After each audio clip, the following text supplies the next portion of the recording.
तो दोस्तों, क्योंकि सांस भी कभी बहू थी के आज के एपिसोड की शुरुआत में एक बड़ा रहस्य खुलता है। मिहिर शालिनी से पूछता है कि क्या ये सच है कि वो रणविजय की पहली पत्नी है। तो शालिनी हाँ में जवाब देती है, जिससे मिहिर पूरी तरह स्तब्ध रह जाता है। इधर तुलसी शालिनी को मिहिर के सामने रणविजय का असली चेहरा बेनकाब करने के लिए कहती है। उसके बाद शालिनी बताना शुरू करती है कि रणविजय ने उससे केवल पैसों के लिए शादी की थी और शादी के तुरंत बाद उसके पिता से 20 लाख रुपए लिए थे। वो मिहिर को बताती है कि रणविजय अच्छा आदमी नहीं है, वो एक फ्रॉड है जिसने शादी के बाद उसे और उसके परिवार को ब्लैकमेल किया और यहाँ तक कि उसके साथ मारपीट भी करता था। रणविजय की ये काली सच्चाई सुनकर मिहिर सदमे में डूब जाता है। इधर एक तरफ घर में तनाव का माहौल होता है, वहीं दूसरी तरफ अंगद और ऋतिक एक शानदार डांस परफॉर्मेंस दे रहे होते हैं। दोनों मिलकर बेहतरीन डांस मूव्स से सबको एंटरटेन करते हैं। दूसरी तरफ मिहिर शालिनी की बात पूरी होने पर पुष्टि करता है कि क्या रणविजय के बारे में कही गई हर बात सच है। तो शालिनी दृढ़ता से कहती है कि हर शब्द सच है। ये सुनकर मिहिर गुस्से में रणविजय से बात करने के लिए जाने लगता है, लेकिन तभी अचानक कहानी में एक बड़ा मोड़ आता है। शालिनी अचानक अपनी बात से पलट जाती है और मिहिर के सामने तुलसी को गलत साबित करने लगती है। शालिनी तुलसी से कहती है कि वो उनसे मिले चंद पैसों के लिए अब और नाटक नहीं कर सकती और रणविजय जैसे संस्कारी और सच्चे लड़के के बारे में झूठ बोलकर उसकी जिंदगी बर्बाद नहीं करेगी। इधर शालिनी की ये बात सुनकर तुलसी को जबरदस्त झटका लगता है। वो हैरान होकर पूछती है कि उसने शालिनी को झूठ बोलने के लिए कब कहा। इधर मिहिर वापस आता है। शालिनी मिहिर से साफ कहती है कि उसका और रणविजय का कभी कोई रिश्ता नहीं था और वो तो रणविजय को जानती तक नहीं है। वो मिहिर को बताती है कि उसने जो कुछ भी कहा वो झूठ था और ये झूठ बोलने के लिए उसे तुलसी ने कहा था। इधर तुलसी पूरी तरह स्तब्ध रह जाती है और शालिनी से कहती है कि उसी ने तो बताया था कि रणविजय उसका पति है और उसने धोखा दिया है उसे, तो अब वो झूठ क्यों बोल रही है। तो शालिनी मिहिर के सामने तुलसी को झूठा साबित करके वहां से चली जाती है। इधर शालिनी के जाने के बाद तुलसी मिहिर को पूरा सच समझाने की कोशिश करती है, लेकिन मिहिर अब उसकी कोई बात नहीं सुनता। वो गुस्से में कहता है कि उसे विश्वास नहीं हो रहा कि तुलसी परी की सगाई तुड़वाने के लिए इस हद तक गिर सकती है और झूठ के लिए लोगों का इस्तेमाल कर सकती है।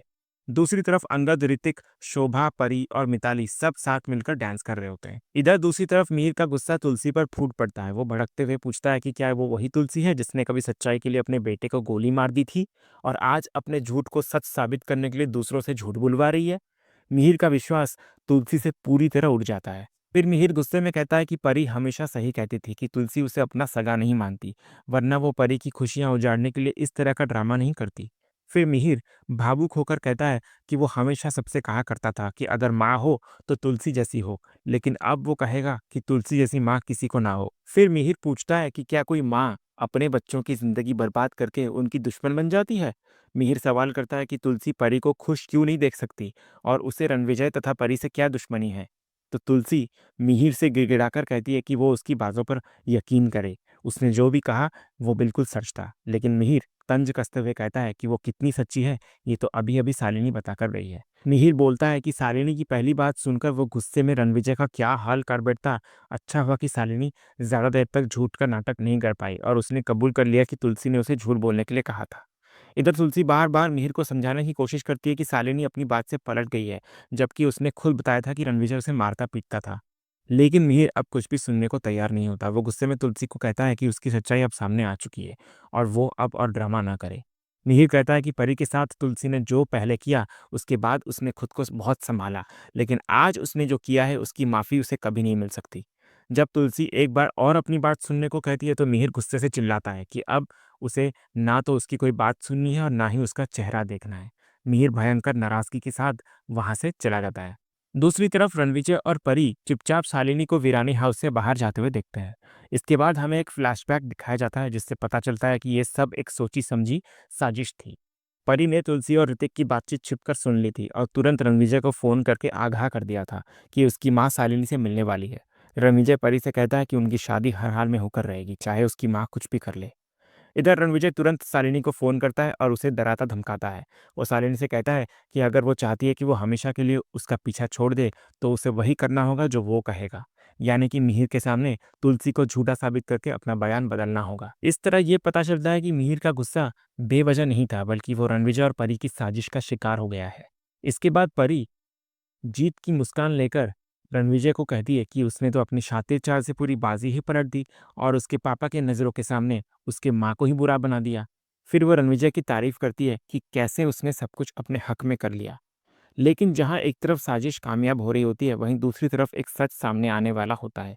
किरण को उसके दोस्त नरेंद्र का फ़ोन आता है, जो उसे एक बेहद ज़रूरी सीसीटीवी फुटेज भेजता है।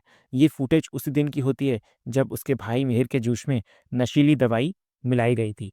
जैसे ही किरण फुटेज देखता है, उसकी आंखें चौंक जाती है। फुटेज में मिहिर के पास नोएना जी को देखकर किरण के दिमाग में सारी कड़ियाँ जुड़ जाती है। वो समझ जाता है कि मिहिर और तुलसी भाभी के रिश्ते में दरार डालने वाली कोई और नहीं बल्कि नोएना है। इधर दूसरी तरफ घर में पार्टी का माहौल होता है और मिताली की धमाकेदार डांस परफॉर्मेंस शुरू होती है। मिताली पूरे जोश और जुनून के साथ स्टेज पर आग लगा देती है और सभी मेहमान उसके डांस को खूब एंजॉय करते हैं। तभी डांस करते करते जब वो तेजी से गोल गोल घूमने लगती है, तो उसका बैलेंस बिगड़ने लगता है।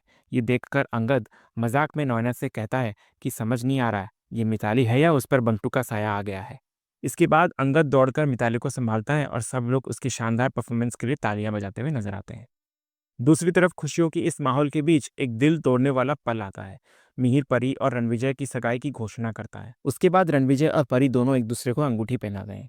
अपनी बेटी को गलत इंसान के साथ बंधते देख तुलसी की आंखें भर आती है। वो खुद को लाचार और बेबस महसूस करती है। सिर्फ तुलसी ही नहीं, ऋतिक और शोभा के चेहरे पर भी इस सगाई की कोई खुशी नहीं दिखती। उसके बाद पूरी तरह टूट चुकी तुलसी सीधा ठाकुर जी की मूर्ति के पास जाती है। वो हाथ जोड़कर रोते हुए कहती है, मेरी बेटी की ज़िंदगी बर्बाद हो रही है और मैं कुछ नहीं कर पा रही हूँ। वो भगवान से गुहार लगाती है कि कोई तो चमत्कार कीजिए, कोई रास्ता दिखाइए, वरना मेरी बेटी की ज़िंदगी बर्बाद हो जाएगी। उधर दूसरी तरफ इन सब बातों से बेखबर नॉयना सुज्जू को समझा रही होती है कि मिताली की चिंता करने की कोई ज़रूरत नहीं, क्योंकि अब उसकी शादी अंगद से हो रही है। तभी वहाँ एक नए किरदार की एंट्री होती है और वो होता है रमन, जो नॉयना के पति का बिजनेस पार्टनर होता है। रमन आते ही नॉयना को फूलों का गुलदस्ता देता है और उसके साथ फ्लर्ट करने की कोशिश करता है, जिससे कहानी में एक नया एंगल जुड़ जाता है। उसके बाद पार्टी के शोर के बीच मिहिर की पारखी नजरें नॉयना के चेहरे पर छिपी परेशानी को भांप लेती है। वो देखता है कि रमन को देखकर नॉयना का रंग उड़ गया है।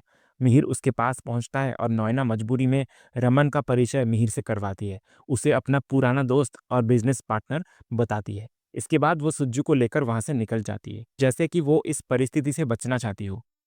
उसके बाद डांस फ्लोर पर नॉयना और सुज्जू मस्ती में झूम रही होती हैं, लेकिन उनकी ये खुशी ज़्यादा देर नहीं टिकती। रमन वहां पहुंचता है और अपनी गंदी नीयत के साथ नॉयना के करीब आने लगता है। नॉयना उसके इतने करीब आने से बेहद असहज हो जाती है और उसकी बेचैनी चेहरे पर साफ दिखने लगती है। बात तब और बिगड़ जाती है जब रमन सबके सामने उसका हाथ पकड़ लेता है। नॉयना झटके से अपना हाथ छुड़ाती है। इधर दूर खड़ा मिहिर ये सब देख रहा होता है और उसका खून खौल उठता है।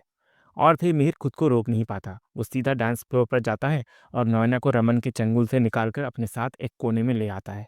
मिहिर गुस्से में नॉयना से पूछता है कि वो उस आदमी की बदतमीजी क्यों बर्दाश्त कर रही थी और उसे रोक क्यों नहीं रही थी। और तब नॉयना की आंखों में बेबसी और डर साफ नजर आता है। वो एक चौंकाने वाला सच बताती है। वो कहती है कि रमन सिर्फ उसके पति का बिजनेस पार्टनर नहीं था, बल्कि आज भी आधी से ज़्यादा जायदाद उसके नाम पर है।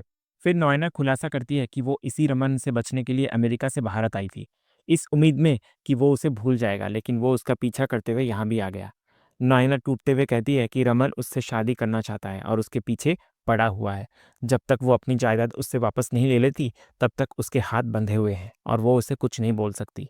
इधर नॉयना के इस बड़े खुलासे के बाद एपिसोड एक बेहद तनाव भरे मोड़ पर खत्म हो जाता है, जहां उसकी मजबूरी और रमन की खतरनाक नीयत कहानी को एक नए अंधेरे में ढकेल देती है। तो दोस्तों, आज का ये वीडियो आपको कैसा लगा, कमेंट के माध्यम से हमें ज़रूर बताइएगा और कमेंट में हाइप करना भी मत भूलिएगा। और वीडियो को लाइक भी कीजिएगा, शेयर भी कीजिएगा और सब्सक्राइब करना तो बिल्कुल भी मत भूलिएगा, ताकि ऐसे ही रोज़ लेटेस्ट एपिसोड के अपडेट्स आप टेलीविजन से पहले पा सकें। तो मिलते हैं हम एक नए एपिसोड के रिव्यू में। तब तक के लिए स्वस्थ रहें, मस्त रहें।